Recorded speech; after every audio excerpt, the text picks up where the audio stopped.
तरीके से आप पटाखों को लेकर के तरह तरीके के बयान निकलकर सामने आ रहे हैं। इस पे बीजेपी नेता मुख्तार अब्बास नकवी से बातचीत की गणेश ने, क्या कुछ उनका कहना है, सुनवाते हैं। जिस तरीके से हिंदुओं का सबसे बड़ा त्योहार में से एक दिवाली है और इस दौरान जिस तरीके से अलग अलग लोग टिप्पणियां दे रहे हैं, बैन की बातें कही जा रही हैं, किस तरीके से देखते हैं? देखिए, पटाखे के प्रदूषण से ज्यादा पॉलिटिकल खरदूषणों से समस्या है समाज को। जो पटाखे के प्रदूषण के नाम पर जो पॉलिटिकल खरदूषण है, वो जिस तरह से इसको लेकर के बात का बतंगड़ बनाने की कोशिश कर रहे हैं। समाज बहुत ही संवेदनशील है, समझदार है, उसे मालूम है कि किसी भी तरह के पर्यावरण को नुकसान न पहुंचे, इसके लिए वो पूरी तरह प्रतिबद्ध है। लेकिन पटाखे के प्रदूषण के नाम पर जो पॉलिटिकल खरदूषण है, वो जो इस तरह का उस पर राजनीति करने की कोशिश करते हैं, जिस तरह से उसको नुकसान पहुंचाने की कोशिश करते हैं। और मुझे लगता है कि आप कभी कहेंगे कि साहब होली में रंग मत खेलो, फिर कभी कहेंगे जी आप जो है वो दिवाली में पटाखे मत बजाओ, फिर कभी कहेंगे गंगा स्नान मत करो, गंगा जो है वो गंदी हो जाएगी। पता इस तरह की जब बातें होती तो लोगों की भावनाओं को ठेस पहुंचती है। अलग अलग जो धर्म गुरु, उन्होंने भी कहा कि इस तरीके से बैन केवल इस समय ही क्यों? अब देखिए, हमने कहा ना, भावनाएं आहत होती हैं कि अगर आप एक टारगेटेड अटैक करेंगे और किसी की आस्था को जो है वो नुकसान पहुंचाने के लिए, आस्था को जो है वो हमला करने की सोच से करेंगे, तो समाज के सभी वर्ग और जो समाज ये है वो पूरी तरह संवेदनशील है, समझदार है, उसे मालूम है कि हम प्रदूषण नहीं होना चाहिए। लेकिन उसके ऊपर आप जो है वो थोपेंगे अगर, तो इसीलिए कहा कि पटाखे के प्रदूषण से ज्यादा जो है ये पॉलिटिकल खरदूषण जो है वो समाज के लिए समस्या है।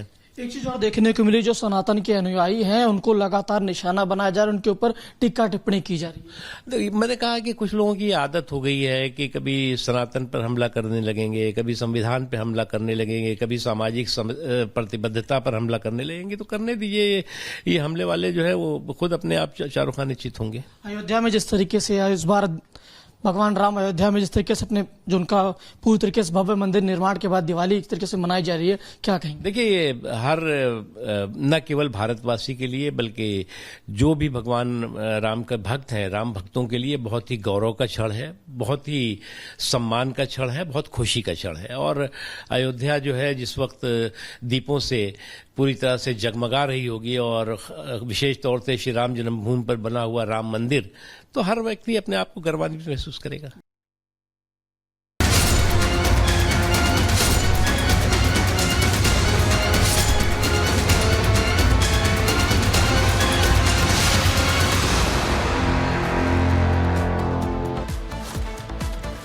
दिवाली आई, प्रदूषण हाई। दरअसल देखिए, राजधानी दिल्ली में ठंड से पहले ही प्रदूषण अपने पांव पसार चुका है। आप देखेंगे आसमान में तो एक मोटी चादर आपको प्रदूषण की देखने को मिलेगी और वही हवा लोगों को परेशान कर रही है। दम घोटू हवा के चलते स्वस्थ लोगों को भी लगातार खांसी हो रही है, आंखों में जलन हो रही है, लगातार परेशान भी हो रहे हैं। और ऐसे में ये कहा जा रहा है कि एहतियात बरतना जरूरी है। आप घरों से बाहर निकले तो प्रिकॉशन के साथ निकले, लेकिन अभी तो ठंड भी नहीं आई है, उससे पहले हवा इतना परेशान कर रही है तो अंदाजा लगाना मुश्किल नहीं है कि दीपावली के बाद क्या कुछ हाल राजधानी दिल्ली एनसीआर की हवा का होने जा रहा है। इस रिपोर्ट में देखिए।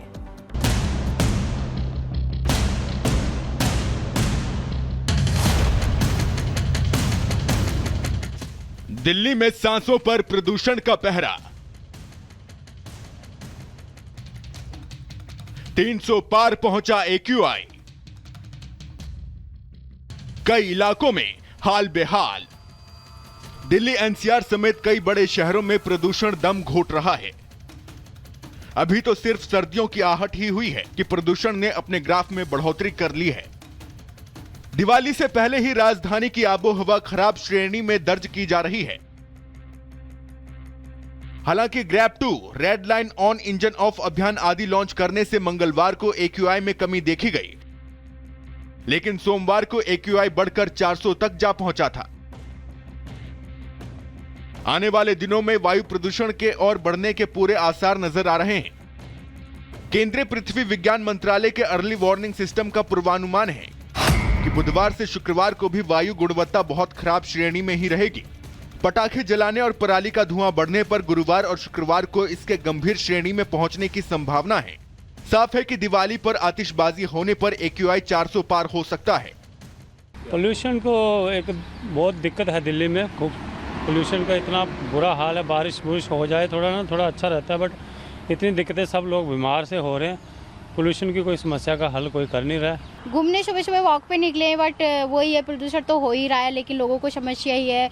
बट इसका कोई हल निकले तो अच्छी बात है, देखते हैं क्या होता है। बट बाकी तो इतना बीमारी फैल ही रही है। ऑक्सीजन लेवल बहुत कम है। हम लोग हैदराबाद है, तेलंगाना बोले तो पोल्यूशन अच्छा रहता था। पोल्यूशन इधर ज़्यादा है और ऑक्सीजन ज़्यादा रहता, इधर ऑक्सीजन कम दिख रहा। उसके वास्ते मास्क लगा के फिर रहा। मगर वो तेलंगाना में अच्छा रहता ना, तो पोल्यूशन नहीं रहता उसमें। और तेलंगाना में यहाँ बहुत है जी पोल्यूशन। राजधानी की हवा में जहर घुल रहा है। AQI में बढ़ोतरी के साथ प्रदूषण का स्तर बढ़ रहा है।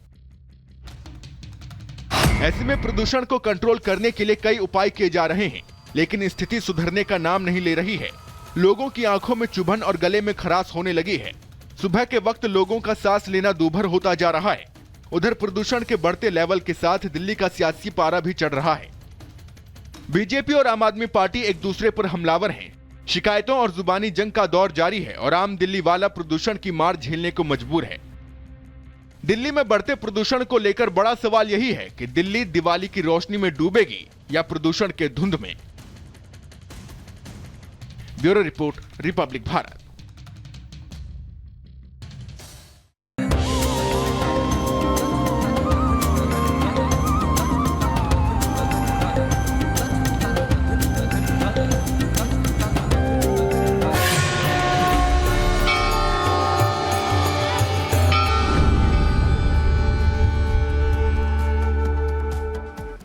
और चलिए अब बात करते हैं ये दिवाली अयोध्या वाली, क्योंकि 500 साल के बाद वो इंतजार खत्म हुआ जिसमें रामलला के मंदिर में वो दीपक जलेंगे जिनका इंतजार अयोध्या वासी सालों साल करते रहे। और दीपोत्सव के साथ ही उन तैयारियों की तस्वीरें भी सामने आ रही हैं। ये आप देख रहे हैं जो एक नया रिकॉर्ड भी बनेगा।